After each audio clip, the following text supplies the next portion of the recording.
Welcome to the NCO Journal podcast, where we explore NCO professional development.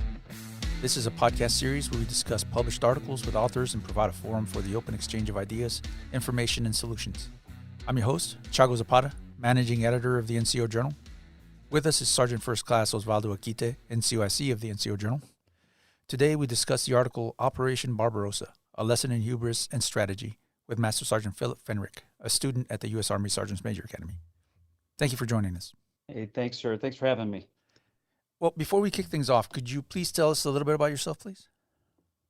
Absolutely. Like you said, my name is Master Sergeant Phillip Fenrick. I'm currently a student at Sergeant Major's Academy, Class 72. Got a couple weeks left before we graduate. But prior to coming to the Academy, I was with the Asymmetric Warfare Group for 3 years, and I served in a various couple positions there, where I served as an operations NCO for Baker Squadron, then as a Troop Sergeant Major within the Leadership Development Troop. And then prior to AWG, I was with the 1st of the 501st up in J-Bear, Alaska, where I was a platoon sergeant, and then a first sergeant for rifle company, a heavy weapons company, and then a headquarters company. And then obviously various other experiences prior to that with being an RI down at 6RTB, and then up at 10th Mountain at Fort Drum, and team leader, squad leader, so on and so forth. Okay, thank you for that. Let's jump right in. Can you please give us a brief description of your article, what your article is about? Yeah, absolutely, sir. So the article is obviously about Operation Barbarossa, which is Germany's invasion of the Soviet Union in 1941. So it's not just about a history lesson. I'm using joint doctrine, specifically from the Joint Chiefs of Staff, JP 50, on operations, to discuss how certain things like center of gravity, arranging operations, and operational reach led to Germany's failure during that operation, and trying to tie that, to examples from Napoleon. And then you can, even, like we were speaking about earlier, is just how it ties back into modern times, with what's going on inside Ukraine and Russia. So it's not just something that, happened, in the past, in 1941, and then in 1812 with Napoleon.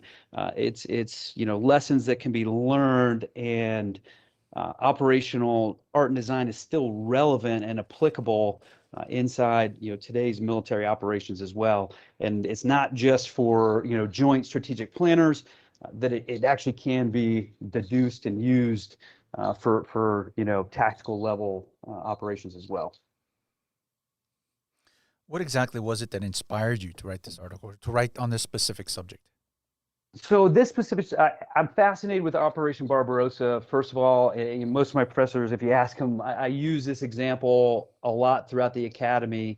I love history. I'm particularly drawn to this operation, more so than, and I'd say close behind that would be, Operation Overlord, D-Day. But this was obviously a requirement to write this paper, but it kind of morphed into more as one of my professors, challenged me to turn this into an article. So what turned out as an assignment, for a requirement, turned into a challenge to produce this into an article, and for submission to kind of tell, not just like about doctrine, but to hear it from that NCO perspective, and try to relate it to something that's going on and is relevant right now.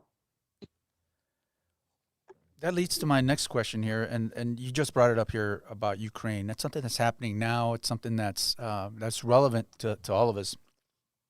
Can you draw any parallels between Operation Barbarossa and what's happening in Ukraine?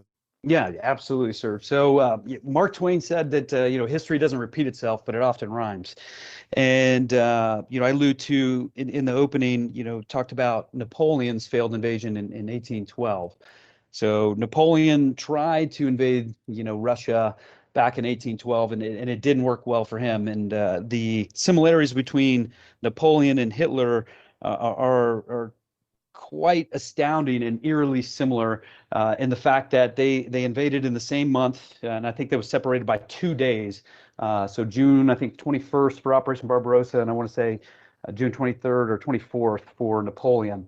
And both of their operations lasted 6 months before they both suffered, pretty significant defeats by the hands of Russian forces just outside Moscow, and Napoleon actually made it into Moscow. But the things that they encountered, lack of planning, lack of logistics, vanity, hubris, all played into their failed strategy. And you're seeing that play out now, as Russia, well, we're on day 70, I believe, of the Russia-Ukraine conflict, and what was templated by many experts, in the West and the East, to be 72 hours tops. And here we are on day 70 with Russia, which we consider, peer near peer threat, is having a heck of a time, in Ukraine, just taking, just ground, holding the city against a force that many didn't think would pose much of a threat at all. Let's kind of bring it to home to the NCO Corps here. What significance does this conflict that's happening right now? We're kind of edging away a little bit from your article, but what significance does the conflict between Ukraine and Russia right now? How is that significant to the NCO Corps, to NCOs in general? Well, I mean, it's obviously relevant. We have a bunch of soldiers that are in Europe, that are going to Europe.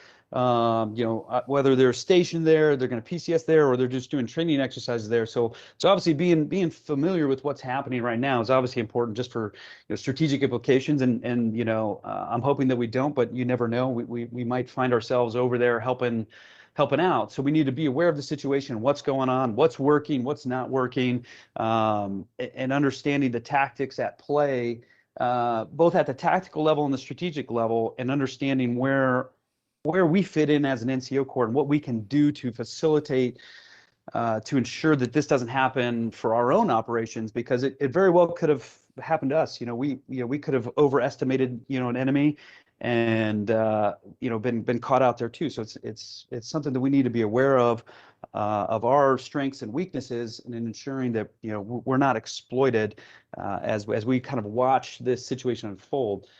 So, maneuver folks always like to talk about, actions on the objective and how we're going to do this and that. But what we kind of forget about is, how do we get to the fight? How do we sustain that fight? So understanding, our sustainment brothers and sisters that make that happen for us, I think is something that, understanding our role, especially in large scale combat operations, in a multi-domain environment, it's not going to be like, hey, we can go back to the FOB, get all this stuff that we need. If we didn't bring it with us, it's going to, if we didn't bring it, we're going to have to figure it out on the fly, and being adaptive. So I think this situation that's going on in Ukraine and Russia, between Ukraine and Russia, offers so many lessons to be learned. Bringing it back to your article here, the historical aspect of Operation Barbarossa. There's always lessons to be learned from the past. Why do you think it's important to use lessons learned historically to better prepare for the next battle, specifically, for NCOs?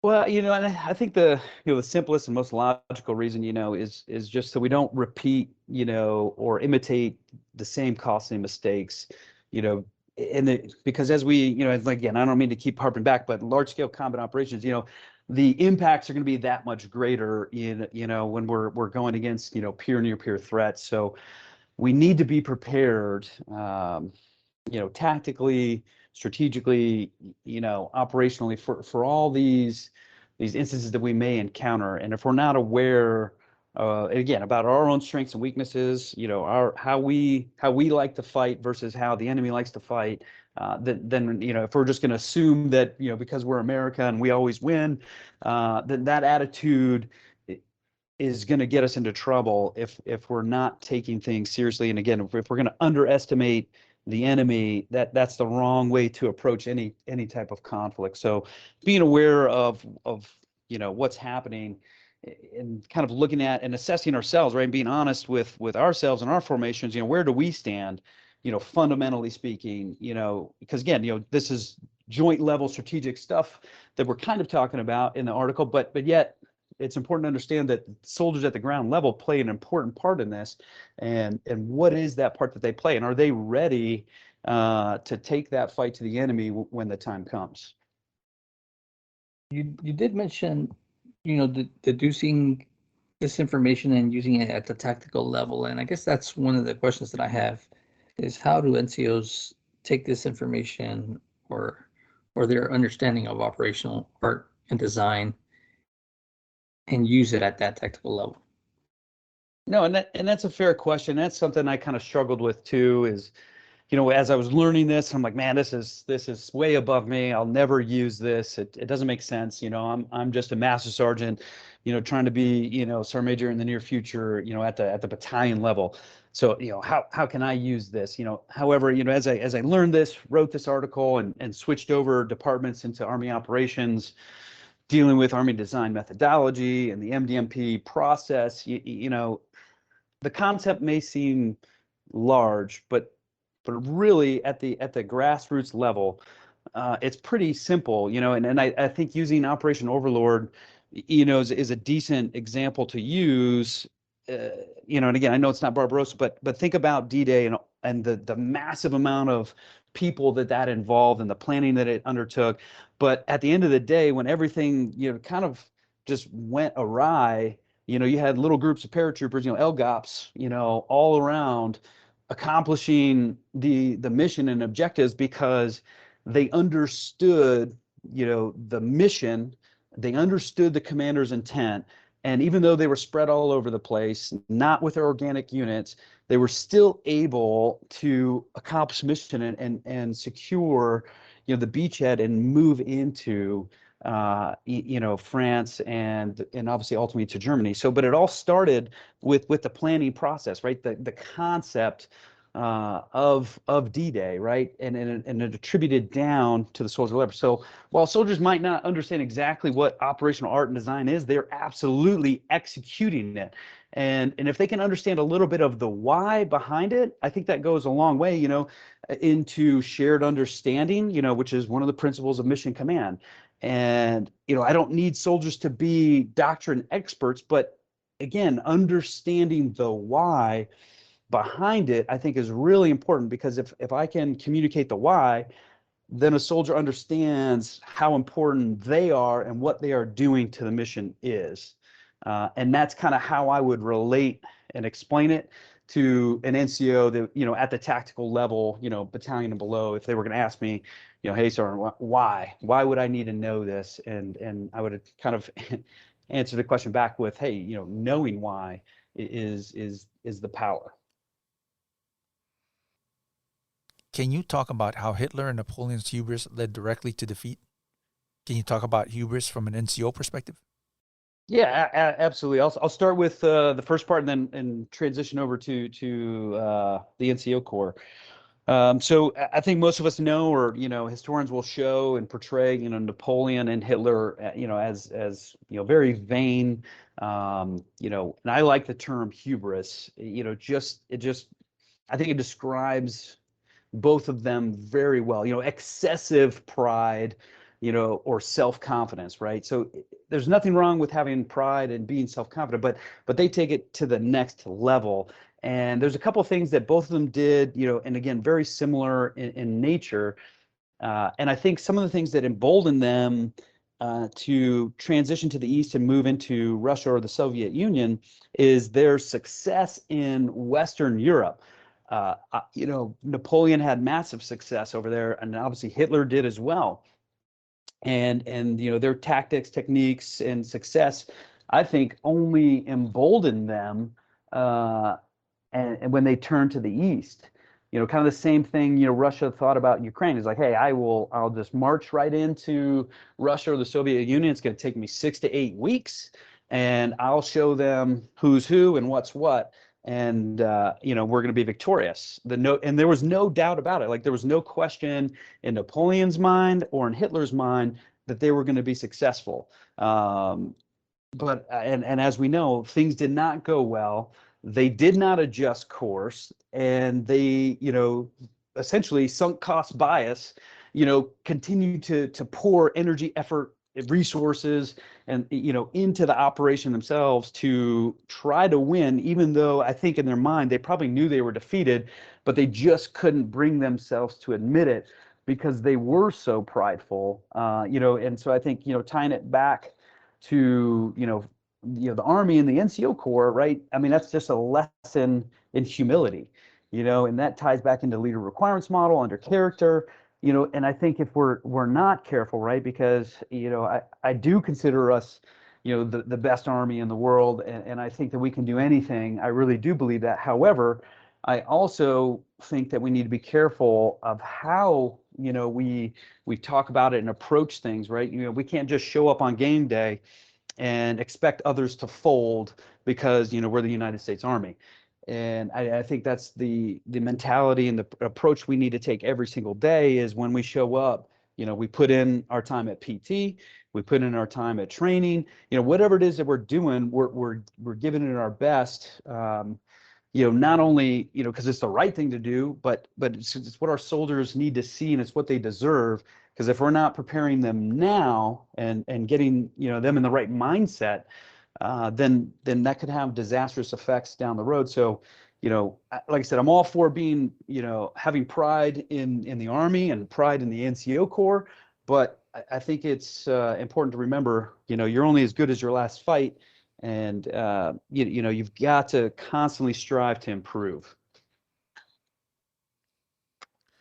That kind of leads to one of the things that we discussed a little before we started talking here, and that was as a leader, and also as a subordinate, what do you do when you do detect something like that, like a hubris or something like hubris in either a leader or a subordinate? Well, I mean, I think there's a couple ways you can probably approach that, right? And I think most of us would probably address that head on, and talk to that individual, and be like, define what hubris is, talk about pride, arrogance, and then bring it back home to the LRM and character, humility, why it's important to be humble, so on and so forth. Or you could put that person in a position, and again, where nobody's going to get hurt or anything like that during training or whatever, and let that individual fail, and then afterwards explain, like, hey, why do you think you failed? And well, here's what I think and why you failed, and have that discussion. And sometimes we learn more from failure than we do from success or somebody just talking to us. So I think there's a couple ways that you could handle that as a leader. And it really just depends on your style and your approach. How much time do you have? What's your experience level? So, but I think, ultimately you've got to be able to tie it back to, ADP 622, the leadership doctrine, and the LRM. I think there's so much in 622 and in the FMs.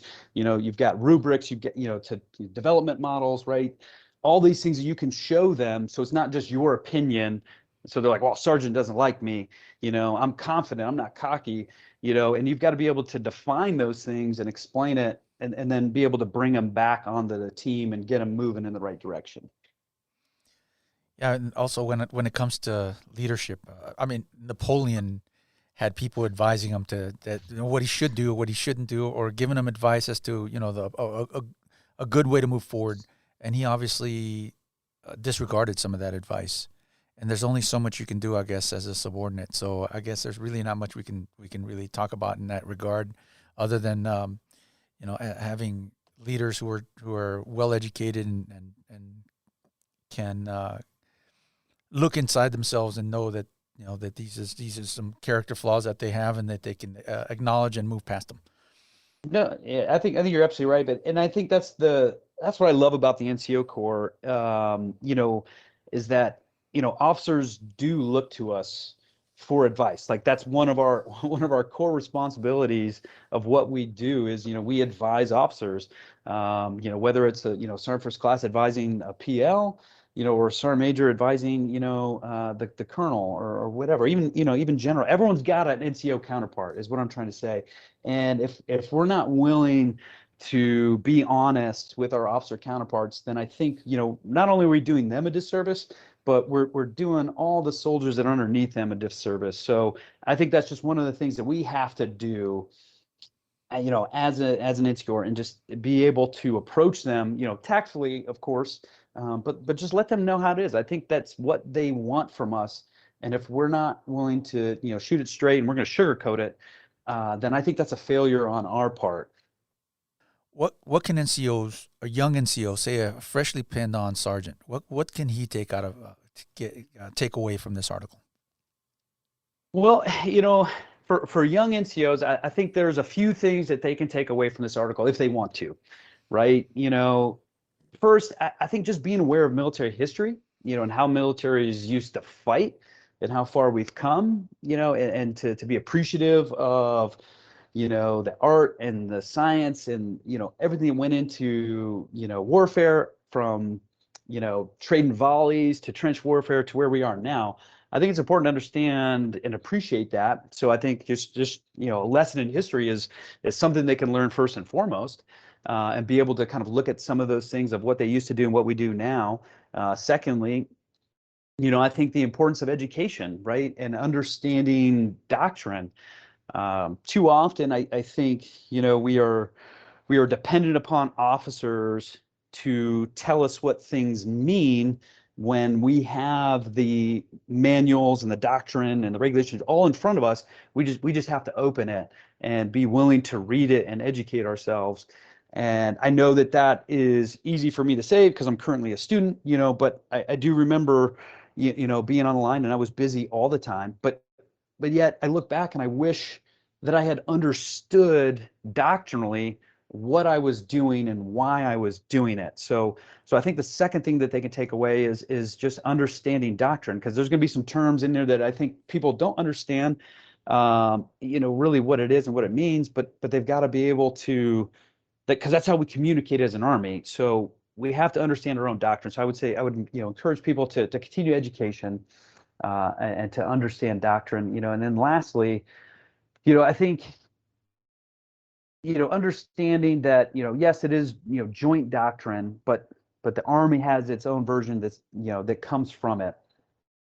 And if they know the answers, they can be value added during the planning process. And again, whether we're talking about planning for training or planning for missions, if they know what's going on doctrinally and they understand why, they can be so much more value added to the planning process, to ensure that our officer counterparts are putting forth a solid plan that not only makes sense but will be successful and reduce risk.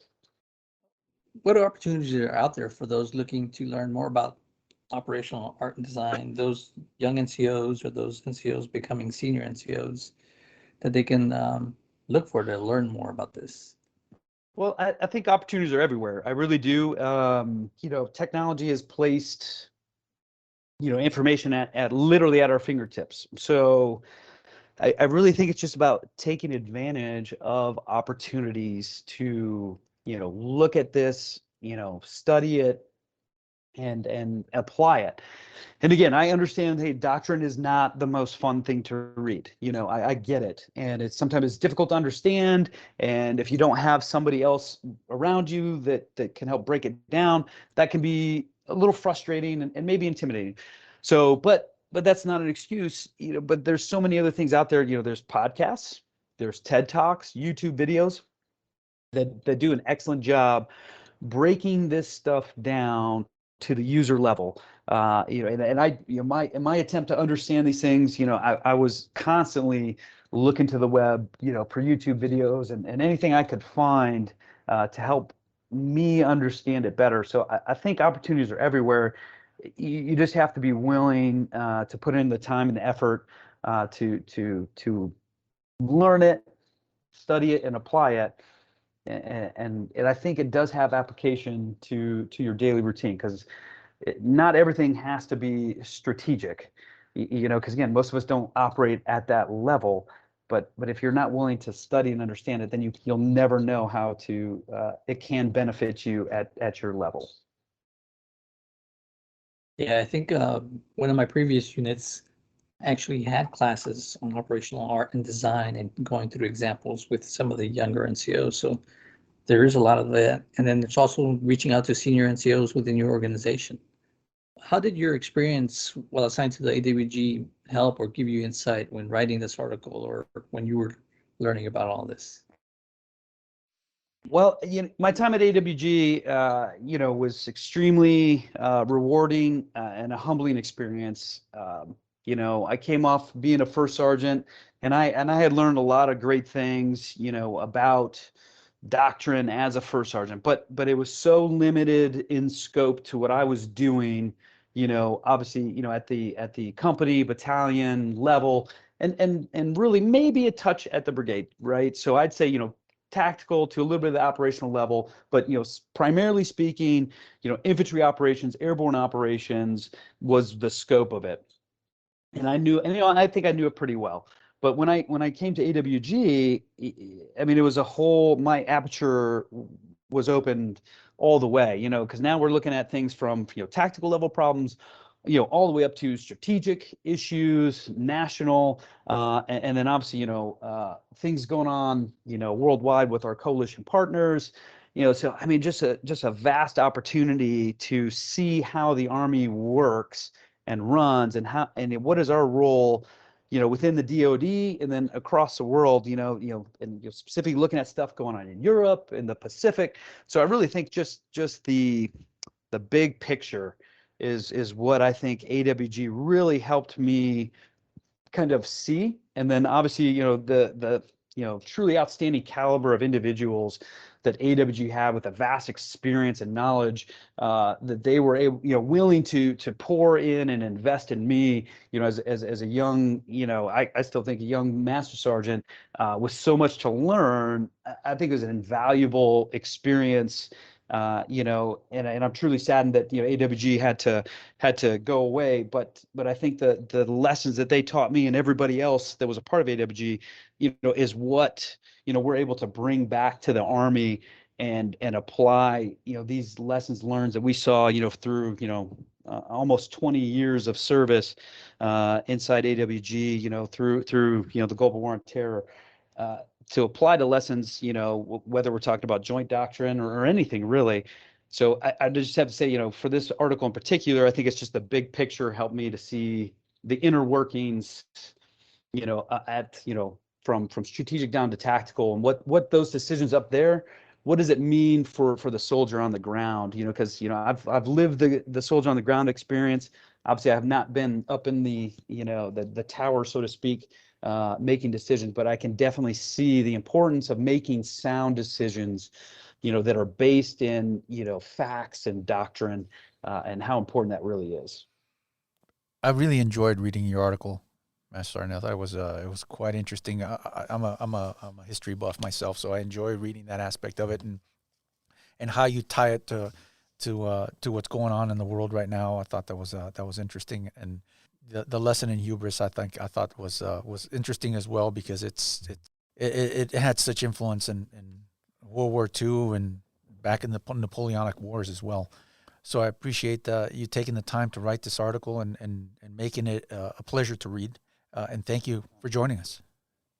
No, thank you, sir. I really appreciate the invitation to do this, and for y'all, the willingness to take this article and from what it was and to what you see in publication. I know that's not an easy task for y'all, but I really, it means a lot to me. It's very exciting, very humbling to see your work in print and to share stories from the NCO perspective, and to talk about NCOs and the things that we do, because like we talked about earlier, I just think there needs to be more of it, and I'm so glad that you guys are doing this podcast, and that you all exist for opportunities for NCOs like me and others to get published, to share our story, and or just to talk about NCO things. So I think you guys are doing great things, and I really appreciate it. Well, thanks again for joining us, and thank you to our audience. Remember to put your knowledge to the page, submit articles, and get published with the NCO Journal. Don't forget to check out our webpage and follow us on social media. We'll catch you next time on the NCO Journal podcast.